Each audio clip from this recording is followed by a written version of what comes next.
ओम नमः शिवाय, शिवजी सदा सहाय। ओम नमः शिवाय, गुरुजी सदा सहाय। ओम नमः शिवाय, शिवजी सदा सहाय। ओम नमः शिवाय, गुरुजी सदा सहाय। ओम नमः शिवाय, शिवजी सदा सहाय। ओम नमः शिवाय, गुरुजी सदा सहाय।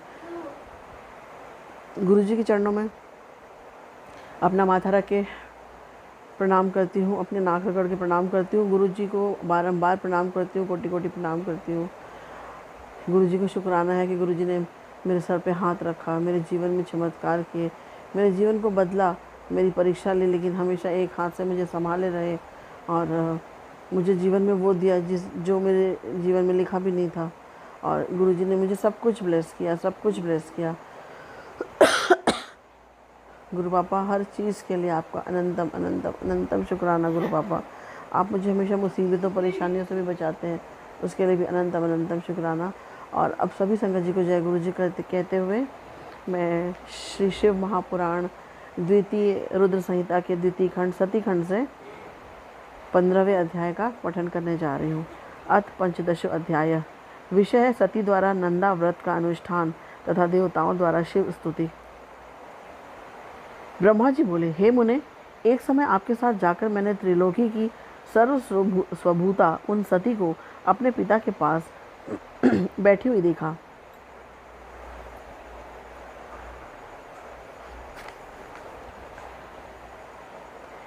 पिता के द्वारा नमस्कृत तथा सत्कृत होते हुए हम दोनों को देखकर लोक लीला का अनुसरण करने वाली उन सती ने प्रेम पूर्वक भक्ति के साथ आपको तथा मुझे प्रणाम किया।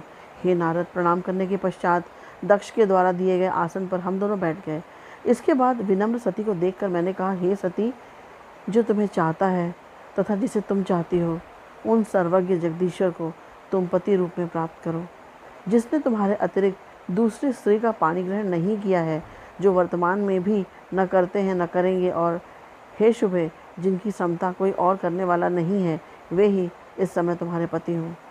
हे नारद, ऐसा कहकर कुछ दिन दक्ष के घर निवास कर हम दोनों उनसे विदा लेकर अपने अपने स्थान पर चले गए। मेरी बात सुनकर दक्ष परम प्रसन्न होकर चिंता रहित हो गए और अपनी कन्या को परमेश्वरी जानकर उनका बड़ा सत्कार करने लगे। अपनी इच्छा से मनुष्य शरीर धारण करने वाली भक्त वत्सला देवी ने मनोहर कौमार रोचित विहार करके अपनी कौमारी अवस्था समाप्त की। अपनी तपस्या के प्रभाव से सर्वांग मनोहरा उन सती ने धीरे धीरे बाल्यावस्था समाप्त कर युवा अवस्था को प्राप्त किया। लोकेश दक्ष प्रजापति उस कन्या को युवा अवस्था को प्राप्त हुई देखकर विचार करने लगे कि अपनी इस पुत्री को शिव के लिए किस प्रकार प्रदान करूं। इधर वे सती भी प्रतिदिन शिव को प्राप्त करने की इच्छा करने लगी। पिता के मनोभाव को जानकर वे माता के पास आईं। विशाल बुद्धि वाली उन सती परमेश्वरी ने शंकर को प्राप्त करने की इच्छा से तप करने के लिए अपनी माता वीरणी से आज्ञा मांगी। तब दृढ़ व्रत वाली वे सती माता की आज्ञा से महेश्वर को पति रूप में प्राप्त करने के लिए घर में ही तपस्या करने लगी। उन्होंने आश्विन मास की प्रत्येक नंदा तिथि, प्रतिपदा, षष्ठी तथा एकादशी में गुड़, भात तथा लवण से भक्ति पूर्वक हर का पूजन किया। इस प्रकार उस मास को बिता दिया। कार्तिक मास की चतुर्दशी को खीर तथा अपूप से शिवजी की आराधना कर वे उनका स्मरण करने लगी। वे मार्गशीर्ष के कृष्ण पक्ष की अष्टमी को यव, तिल तथा चावल सहित खीलों से शिवजी का पूजन कर दिन बिताने लगी। वे सती पौष मास के शुक्ल पक्ष की सप्तमी तिथि को रात्रि में जागरण करके प्रातःकाल खिचड़ी से शिव का पूजन करने लगी। माघ की पूर्णिमा तिथि को रात्रि में जागरण कर प्रातःकाल भीगे कपड़े पहनकर वे नदी के किनारे शिव का पूजन करने लगी।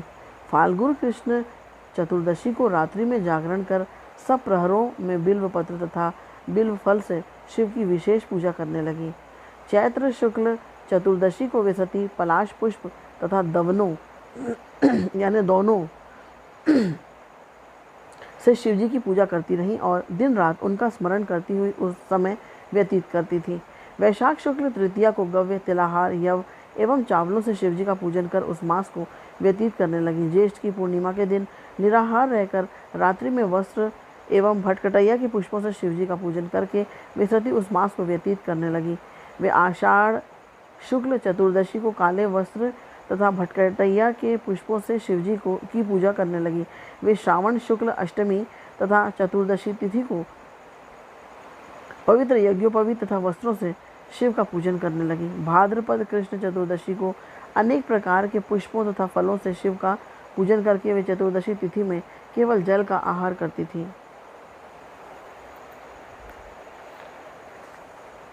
इस प्रकार वे परिमित आहार करके जप करती हुई उन कालों में उत्पन्न होने वाले नाना प्रकार के फल, पुष्प तथा शस्यों द्वारा प्रत्येक महीने शिव अर्चन करती थी। अपनी इच्छा से मानव रूप धारण करने वाली वे सती दृढ़ व्रत से युक्त होकर सभी महीनों में तथा सभी दिनों में शिव पूजन में तत्पर रहने लगी।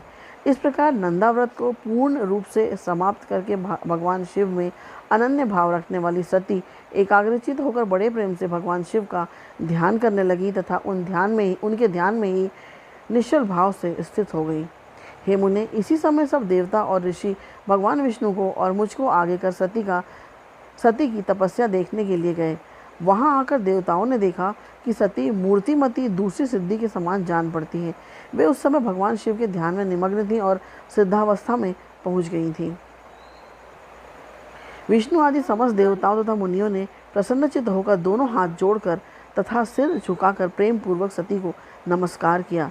इसके बाद अति प्रसन्न श्री विष्णु आदि सब देवता और मुनिगण आश्चर्यचकित होकर सती देवी की तपस्या की भूरी भूरी प्रशंसा करने लगे। तदनंतर वे सभी देवता और ऋषिगण सती देवी को पुनः प्रणाम कर भगवान शिव के परम प्रिय श्रेष्ठ कैलाश पर्वत पर शीघ्र ही चले गए। लक्ष्मी सहित भगवान विष्णु और सावित्री सहित मैं भी प्रसन्नता पूर्वक भगवान शिव के समीप गया।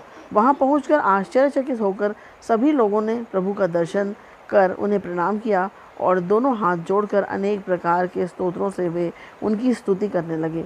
देवता बोले, परम पुरुष महेश्वर, परमेश्वर और महान आत्मा वाले सभी प्राणियों के आदि बीज, चेतन स्वरूप परात्पर, ब्रह्म स्वरूप निर्विकार और प्रकृति तथा पुरुष से परे उन आप भगवान को नमस्कार है, जिनसे यह चराचर जगत उत्पन्न हुआ है, जो प्रपंच रूप से स्वयं सृष्टि स्वरूप है तथा जिनकी सत्ता से समस्त संसार भासित हो रहा है, जिनके द्वारा यह जगत उत्पन्न हुआ है, जिनके अधीन यह समस्त जगत है, जिनका यह सब कुछ है, जो इस जगत के बाहर तथा भीतर व्याप्त है, जो निर्विकार और महाप्रभु हैं, जो अपनी आत्मा में ही इस समस्त विश्व को देखते हैं, उन स्वयंभू परमेश्वर को हम लोग नमस्कार कर रहे हैं, जिनकी दृष्टि कहीं नहीं रुकती, जो परात्पर सभी प्राणियों के साक्षी, सर्वात्मा, अनेक रूपों को धारण करने वाले, आत्मस्वरूप परब्रह्म तथा तप करने वाले हैं।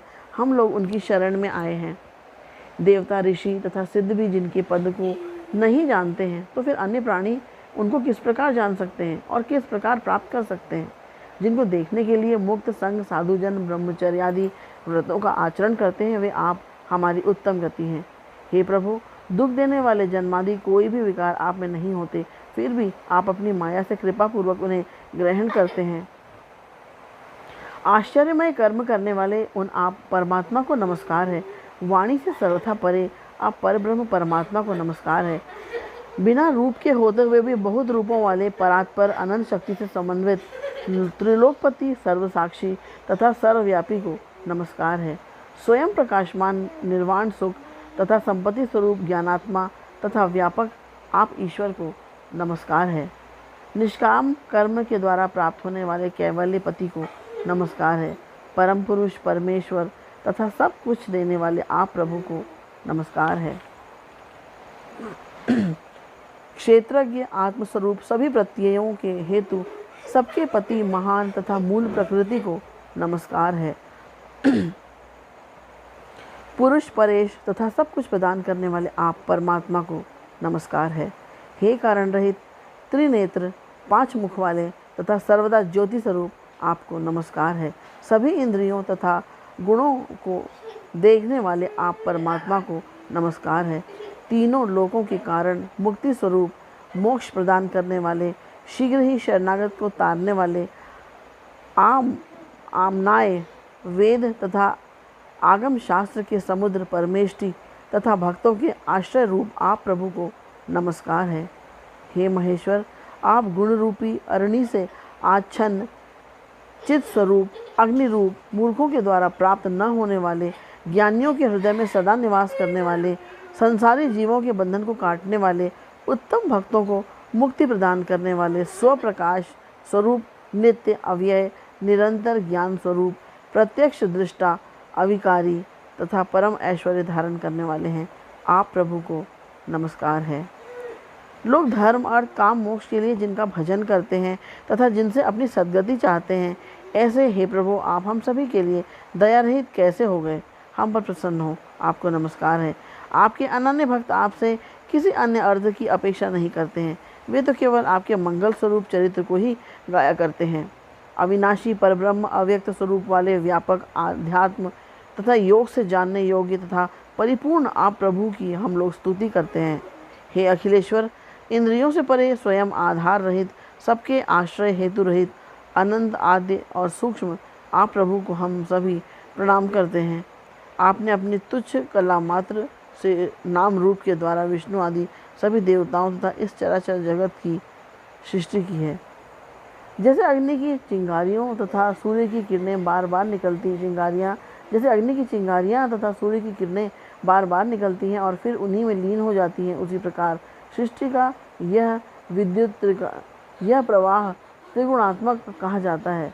हे प्रभु, आप न देवता हैं, न असुर हैं, न मनुष्य हैं, न पक्षी हैं, न द्विज हैं, न स्त्री हैं, न पुरुष हैं, न नपुंसक हैं, यहाँ तक कि सत असत कुछ भी नहीं है। श्रुतियों के निषेध से जो शेष बचता है वही निषेध स्वरूप आप हैं। आप विश्व की उत्पत्ति करने वाले, विश्व के पालक, विश्व का लय करने वाले विश्वात्मा, उन ईश्वर को हम सभी प्रणाम करते हैं। योग से दग्ध हुए कर्म वाले योगी लोग अपने योगासक्त चित्त में जिन्हें देखते हैं, ऐसे आप योगेश्वर को हम लोग नमस्कार करते हैं। हे तीनों शक्तियों से संपन्न, असह्य वेग वाले, हे त्रयी में आपको नमस्कार है। अनंत शक्तियों से युक्त तथा शरणागतों की रक्षा करने वाले आपको नमस्कार है। हे दुर्गेश, दूषित इंद्रिय वालों के लिए आप सर्वथा दुष्प्राय हैं, क्योंकि आपको प्राप्त करने का मार्ग ही दूसरा है। सदा भक्तों के उद्धार में तत्पर रहने वाले तथा गुप्त शक्ति से संपन्न आप प्रभु को नमस्कार है।